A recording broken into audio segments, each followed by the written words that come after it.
Price Lord. நீங்க இயேசு கிறிஸ்து சிலுவையில பேசின அந்த 5ஆம் வார்த்தையை தியானிக்கிறோம்.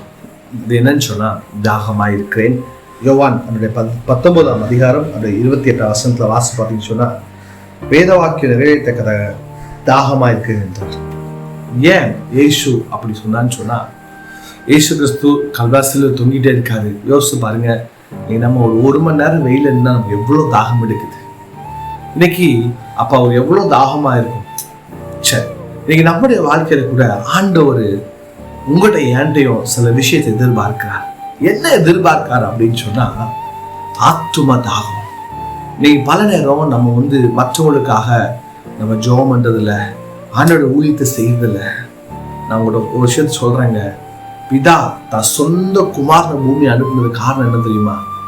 ஜனங்கள் ரட்சிக்கப்படணும், ஜனங்கள் உண்மையை அறிந்து கொள்ளணும் தான் பிதா தான் சொந்த குமாரனை அனுப்புனார். இன்னைக்கு நீங்களும் நானும் ஆண்டோட ஊழியத்தை செய்கிறோமா? ஆண்டோட விருப்பத்தை நிறைவேற்றுவோமா? இன்னைக்கு பல நேரம் ஏதோ கொஞ்சம் ஊழியத்தை செஞ்சுட்டு நான் பெருசா செஞ்சுட்டே நம்ம நினைக்கிறோங்க. இன்னைக்கு யோசித்து பாருங்க, நம்ம வீட்டுக்கு பக்கத்துல இருந்து எத்தனை பேர் ரட்சிக்கப்படாம இருக்காங்க. அவங்களுக்கு நம்ம ஆண்டோட சத்தியத்தை பத்தி சொல்றோமா? இன்னைக்கு ஆண்டவர்கிட்ட சில விஷயத்த பேசுறாரு. நீ எனக்காக ஊழியம் செய்வாயா?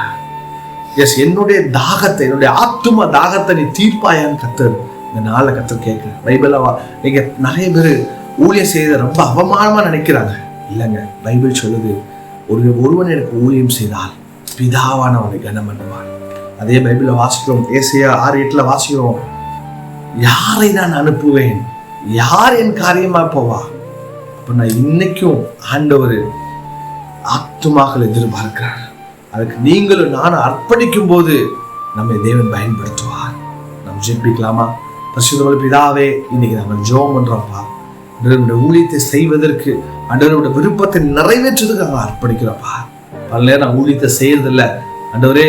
பல நேரம் எங்க சொந்த வாழ்க்கையை நம்ம யோசிச்சுட்டு இருக்கோம். அதெல்லாம் விட்டுட்டு இந்த ஆத்தும தாக்கத்தை தீர்ப்பதற்கு உதவி செய்யுங்க.